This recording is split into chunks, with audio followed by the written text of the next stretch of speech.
শ্রীরামের তপশ্চর্যা। শ্রীরামের কঠোর তপশ্চর্যা আরম্ভ হইল। পর্বতের সানুদেশে এক গুহায় শ্রীরামকে তদীয় গুরুদেব তপস্যায় বসাইলেন। দিনের পর দিন, মাসের পর মাস চলল।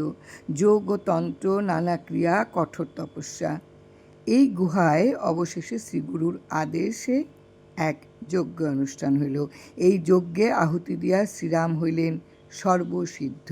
গুরুদেব তখন আদেশ করলেন, বৎস, এখন জীবের হিতৈষণার জন্য লোকালয়ে গমন করো এবং সাধন ও সিদ্ধির যে বীজ ভগবৎ কৃপায় তোমার সত্তায় নিহিত হইল, তাহা পল্লবিত, পুষ্পিত ও ফলিত হোক।